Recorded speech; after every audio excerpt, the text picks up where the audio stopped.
wanted to start a new series. Something I haven't been doing so much. Of just LA culture and music. I'm going to do an introduction. I've been in LA all my life. I've went to a lot of concerts. I started going out when I was 13. 53 now. I'm still going out. Goth scene. I mean, of course, I didn't found it alone. The bands and everything. But I was there and was participating, usually as audience or helping out with the roadie type stuff. Moving things around. A lot of my friends passed away, so it's hard to go through a lot of this stuff with the punk scene, at least. I wanted to talk a little bit about how the goth scene formed, or death rock scene, I guess we used to call it, kind of. So I was in the punk scene when I was younger. This is probably the early, this is early 80s. I would say probably 82, 83 was when the first show I went to. And I remember the first show was the Toy Dolls at the Palladium, Hollywood Palladium here. I was pretty young, but it was a great show. After that, I went to Fender's Ballroom here in Long Beach and saw Social Distortion. And these were new bands. Social Distortion was a totally different band than it is now.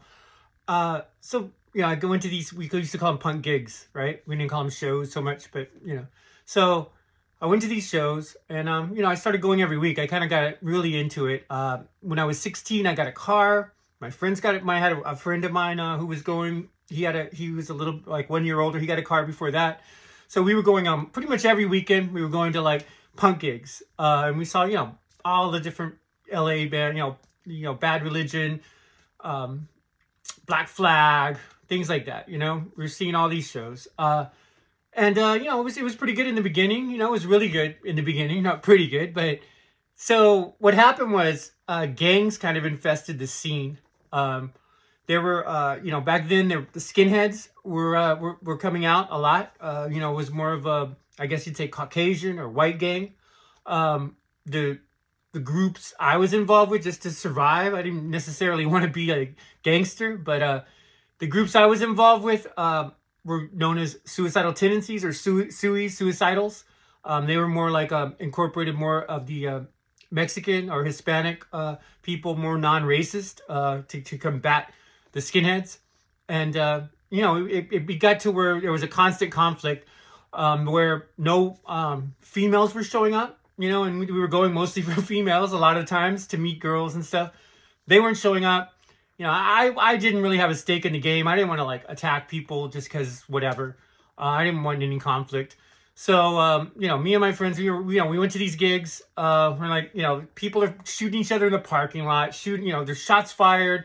There's gang members that are just going to the pit and like threatening, trying to sneak in weapons. It was out of control. So we all decided, hey, forget it. This is not for us. It's a sausage fest. So forget it. We don't want to go anymore. But we still want to, go to music. So we're like, let's go see what the scary people are doing. They were usually more mellow. We call them death rockers, or I guess the term goth did exist, but it wasn't used as much as death rock back in the 80s. In my scenes, at least. I was, mostly in Downey. I went to high school in Downey, California. So we started going to these other clubs. The first club I went to was Club Scream. And I saw Christian Death there and some other bands like that. It was much more mellow. There were people that it was okay. You didn't have to always be on your guard. You didn't have to try to join a gang. And that was kind of like my introduction to the goth scene. Death rock, goth scene. After that, we just started going there because the other punk gigs, people were getting shot, people were getting beat up, and there was no women, which I mean, we didn't even want to go either because we were so much tough guys, we don't want to go be gangsters. So that's how I got an introduction into that. From there, I'll go in other videos. I want to cut this short because we're doing it on a TikTok thing. I'm doing it on a TikTok. Basically it was too violent in the punk scene. The death rock scene was very similar to the punk scene, but it's just a little bit more mellow. The drugs were in both things, had to steer clear of watching out. You know, if you get drinks or whatever, people might put drugs in your drinks in either show. Back in the 80s, it was pretty dangerous, and you know, we were all underage. It was pretty rough at parts, but that's how you know, we started like getting more into being goths instead of punk rockers, death rockers. You know, I think death rock was just something so. You know, goth was looked at back then. You know, you really had to be on guard with your parents and the police and other teenagers and just people that were driving around looking for trouble.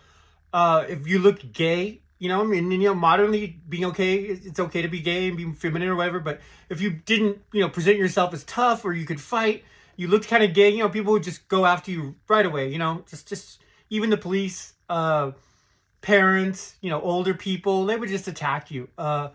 And, you know, not just verbally. I mean, they would just throw things at you. They would get out of the car and start trying to fight you. It was just pretty rough back in the 80s. If you didn't present yourself, you know, you had to have this macho type thing, macho posture. And that's sad. I'm glad it's not like that anymore. I'm glad I could be myself. Everybody could be themselves. I could be myself. I don't want to be a tough guy. You know, I like to dance. I like to be, you know, to not totally be on my guard and intimidate people or whatever. So I'm glad it's changed, but that's my story about transitioning from the punk to the goth scene, how I got involved with the goth scene. From there, you know, I'll go into the different bands I saw and the different shows I saw. You know, this is just an introduction. So thanks. I hope you like this more on music and culture of Los Angeles. I hope these work well. I'm going to go in. The next video I want to do is about the hip hop culture, which I think is great. I was raised in Southgate and Downey, and Southgate had backyard parties. And I also, you know, saw the birth basically of the hip hop scene in Los Angeles, at least. And I'll go into like how that happened. All right. So see you in the next video.